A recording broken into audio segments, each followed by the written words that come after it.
जानबूझ साची तजर करे झूठ ते दे, और ताकि संगत है प्रभु सौपन में भी ना दे। तो ये जानबूझ कर बकवास कर रहे हैं, इनको सबको पता चल गया है, और बुद्धिमान है वो शांत हो गए। और ये दुष्ट टाइप के लोग अभी भी विरोध कर रहे हैं। ये तो वो हैं, परमात्मा कहते हैं हाथी डर माने नहीं, जय स्वान भुकाही, और सत्संगी संग ना तो जय चतराम बसाई। हाथी जैसे कुत्तों के भौंकने से कभी परवाह नहीं करता, चलता रहता है। तो साधु संत चाहे कोई कितना विरोध करो, पर सच्चाई पर रहे, भगवान से डर कर चले, किसी का बुरा नहीं करे, सोचे भी नहीं, करना तो बहुत दूर की बात है। तो उसका बुरा कभी नहीं हो सकता, ना तो फिर भगवान की आवश्यकता ही नहीं, भगवान है ही नहीं कहीं पर।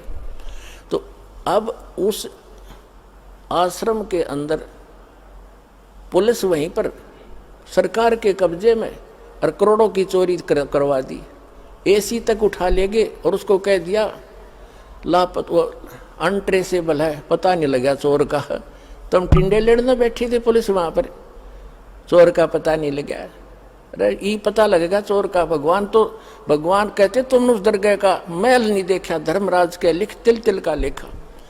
परमात्मा सारे पूरे कर देगा बच्चों तुम्हारे, देख लेना। पर तुम बैलेंस ना खोइयो, अपनी शांति बनाए रखना। कुछ दिनों में दिखा देंगे आपको, ये पूरा संसार पलटेगा।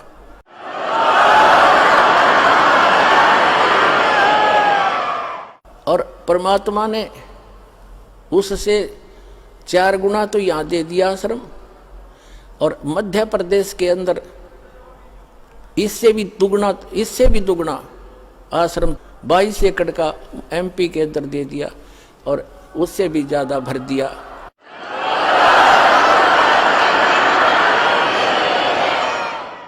और पुण्यात्माओं, समर्थ का शरणाग हो, रंग होरी हो, कबू न हो ए काज राम रंग होरी हो। समर्थ की शरण में रहो, उसका कभी बुरा नहीं हो सकता। कभी हमने किसी का बुरा नहीं सोचना। जिन्होंने हमारे साथ जुल्म किए हैं, हम उनका प्रतिशोध नहीं रखेंगे, ना रखना मन में।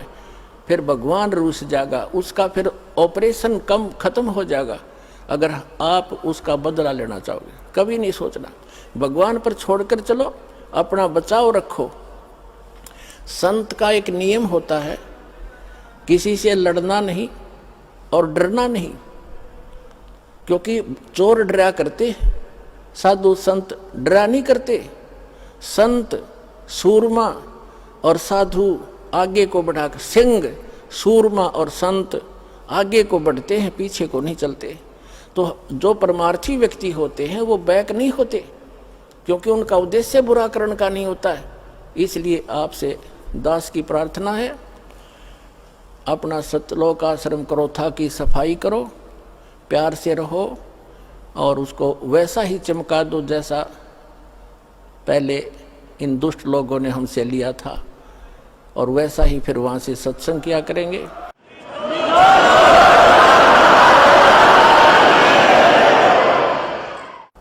और सभी भक्तों से मैं पुनः प्रार्थना करता हूँ,